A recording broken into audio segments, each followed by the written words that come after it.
I don't generally think about large audiences. I think about who would I like to show this to? Who would I, that came over to visit, would I say, let me show you this?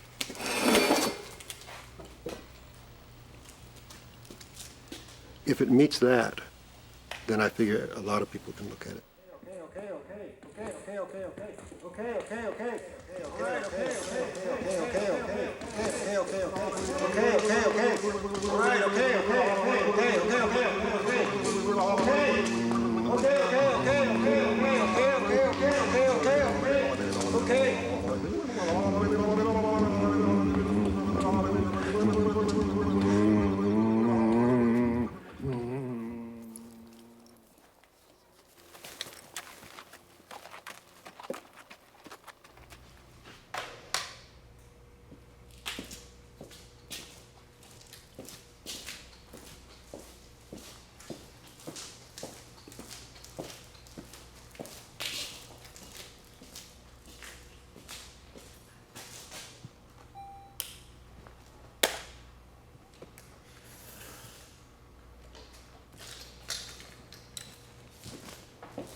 Last winter we had a lot of mice in the studio,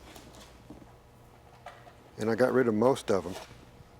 Then I was sitting around here not having a very good project, so I set up this infrared camera at night in different places and see what happens. And I'm getting, usually 3 or 4 different events, things happening with the mice, a mouse or 2 coming through, and the cat. And so far they've never happened at the same time. And then every morning when I come in here and replay what's been captured, it's like a little meditation, because you can't really watch any one part of the screen or you'll miss something that happens in another part, because it happens pretty fast and it's real short. So you have to kind of not watch anything so that you can be aware of everything.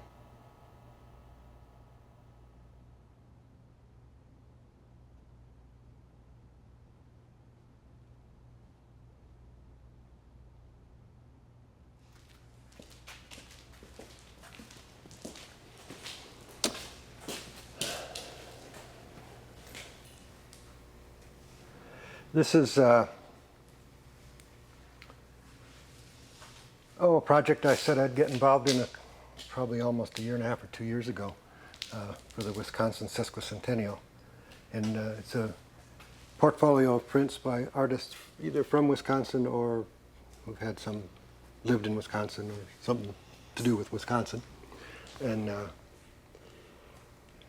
I lived in Wisconsin quite a bit of my life. I think I'm about finished with it. I just wrote Wisconsin Sesquicentennial Project on these 3 plates. I didn't start trying to be an artist until I was a couple of years into college. So, and I've never understood why I decided at that point that I could, but I did, because I wasn't doing very well the other stuff. So,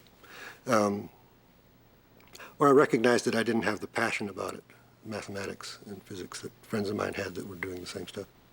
And I saw that in art, and for whatever reason, I switched. I needed a different way to approach the idea of being an artist.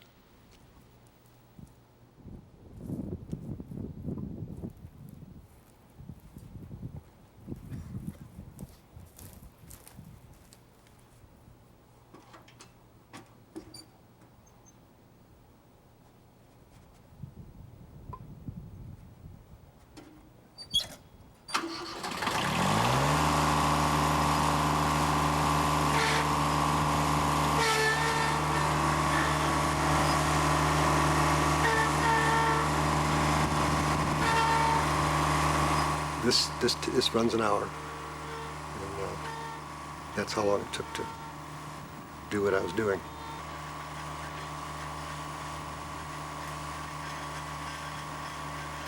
And I wasn't sure when I finished it if anybody would take it seriously as a work of art. And I don't know how many people do anyway. But,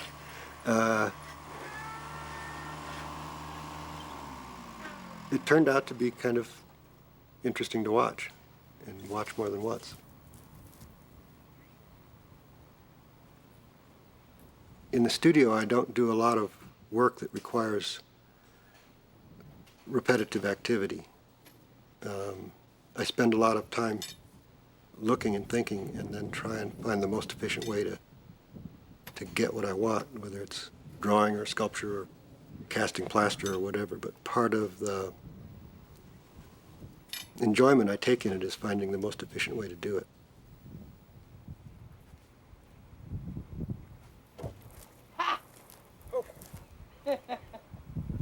Hear me. Huh?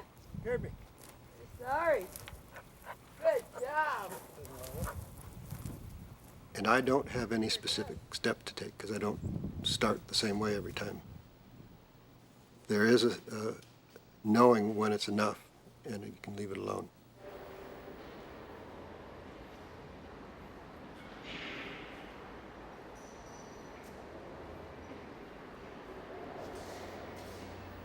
And a lot of it's accidental, the result of cheap equipment, accidents. The accidents kind of keep it real too. I like that. It's what keeps me in the studio, always being surprised. So there's some joy in there too. You know, when it all kind of works, and you say, that's, makes it okay.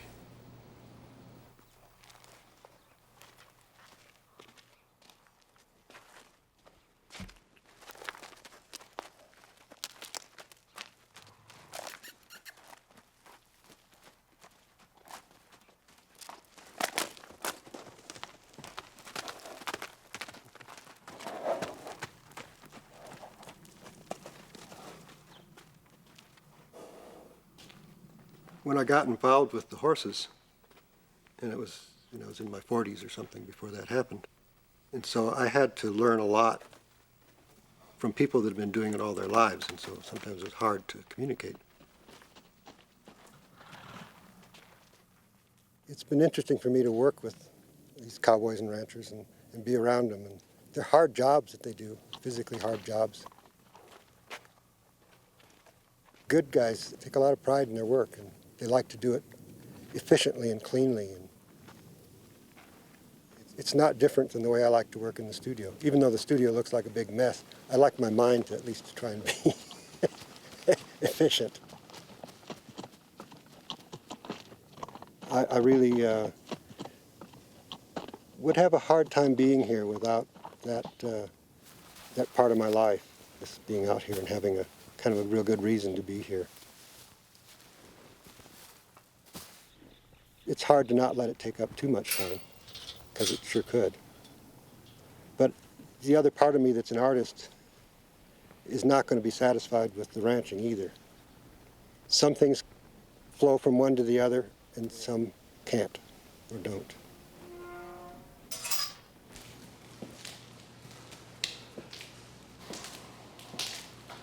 This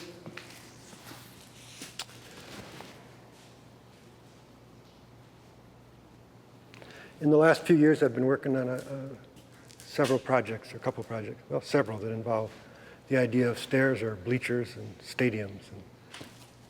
And I was thinking about having a bunch of bleachers that went up and down. You could walk up and down them, and then inverting them and hanging them from the ceiling.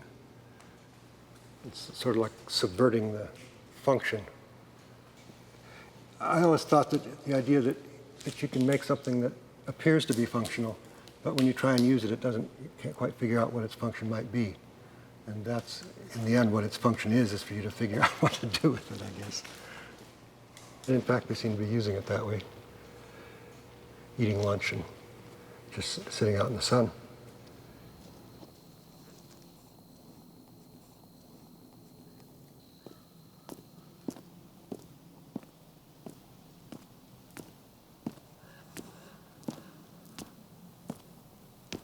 there is no regular rhythm to going up and down. You have to take each step and watch it, and so it requires you to pay quite a lot of attention.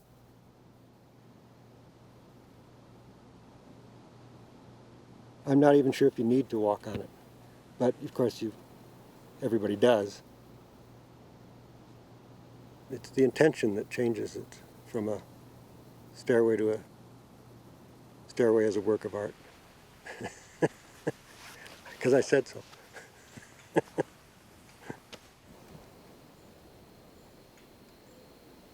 I studied mathematics for a while, and one of the things that I always liked about it is that there were things you could prove, but they were just things you proved. They didn't change the structure of mathematics any.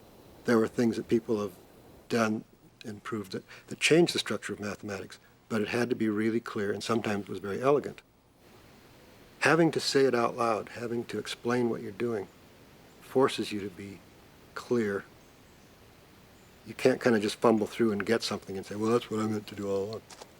That is the part that I think about in my work, making sure that what I'm doing is really clear.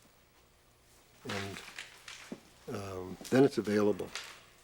And those are the kinds of things that you look for. You look at in art, and this changes the structure of how you can think about art. And it's there for you.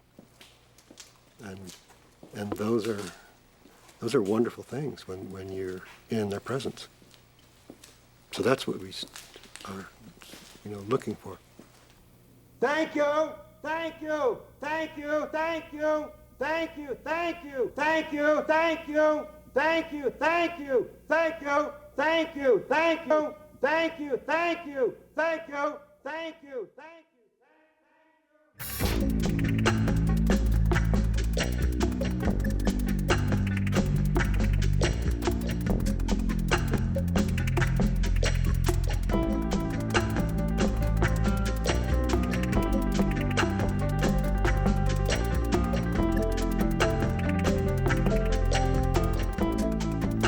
To order a 2-tape set of Art 21, Art in the 21st Century on video cassette, or the companion book to the program, call PBS Home Video at 1-800-PLAY-PBS. To learn more about Art 21, Art in the 21st Century, and to download the free teacher's guide, please visit PBS online at pbs.org.